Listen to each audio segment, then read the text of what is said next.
Satan's little side piece here, and the weekend is quickly approaching here in Louisiana, and we have a special election cycle this Saturday, March 29th, 2025, where we're voting on 4 amendments. 4 to the Constitution.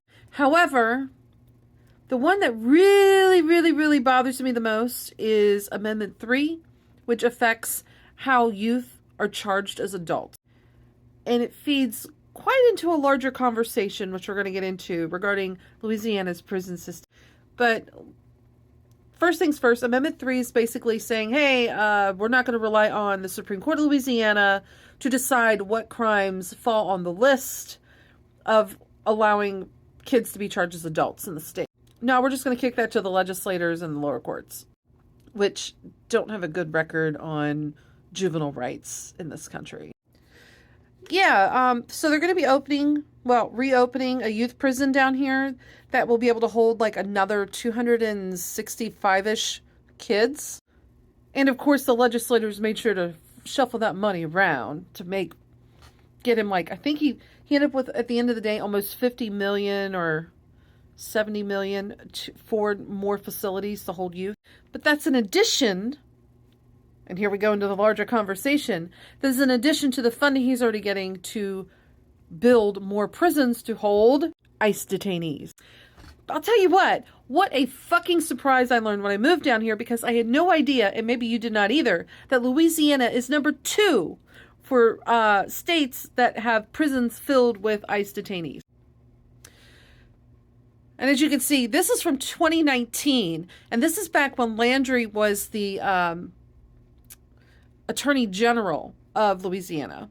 He had pushed through a bunch of prison reform efforts, which essentially the goal was to reduce the state's prison population.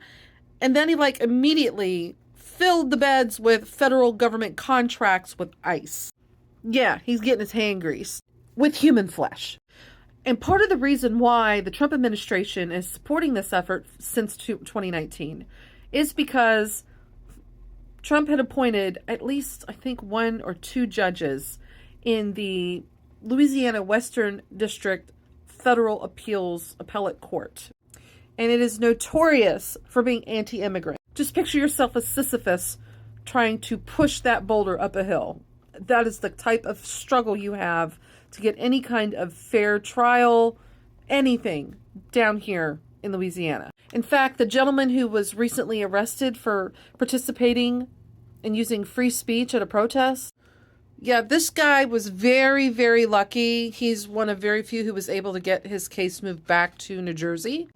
This Turkish student was also taken to one of Landry's prisons as well that's holding on to ICE. And that was despite a court order saying that she was not to be removed from the jurisdiction of Massachusetts. Yeah, the Trump administration knows if they can just get them there, the court will stay on their side to even keep them held there. But this is just the latest efforts by Governor Landry to expand Big Brother and for-profit prison policies in Louisiana. Our state is literally dealing in human flesh. I can't wait to move.